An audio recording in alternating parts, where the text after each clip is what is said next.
In today's video, I will walk you through how to add rain effects in Adobe Photoshop.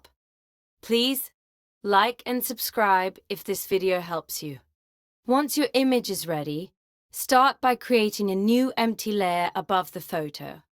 After creating the layer, change its blend mode to screen. This will help the rain effect blend naturally into the image, instead of covering it completely. Now, set your foreground color to white and your background color to black. These colors are important because they control how the rain texture will be generated in the next step. Go to the top menu and choose Filter, then Render, and select Fibers. Inside the Fibers settings, set both values to around 20. You can slightly adjust these values depending on your image and how strong you want the rain effect to look. Once you are happy with the texture preview, click OK. At this stage, you may notice some rough edges or glitches around the image.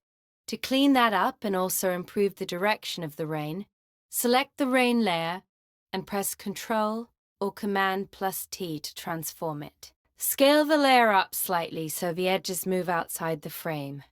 Then rotate it a little to create a more natural rain angle.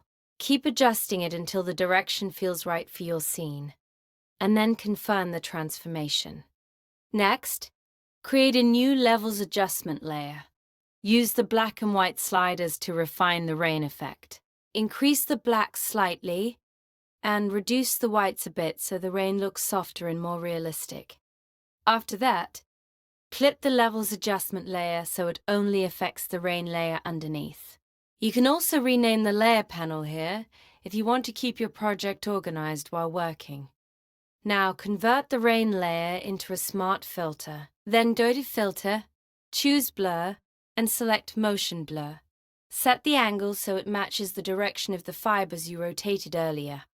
After that, adjust the blur distance until the rain lines look smooth and natural. Once it matches the scene properly, click OK. At this point, the rain effect is almost complete. Because the layer uses both a levels adjustment and a motion blur smart filter, you can always return later and make changes without starting over. For example, if the rain looks too strong or too bright, go back to the levels adjustment layer and lower the whites slightly.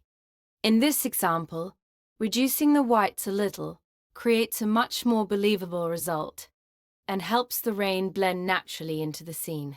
Now, compare the image before and after the effect. The added rain creates a realistic rainy atmosphere very quickly, while still keeping the original image details visible. This is one of the fastest ways to create a clean and natural rain effect in Photoshop, using only a few built-in tools and adjustments.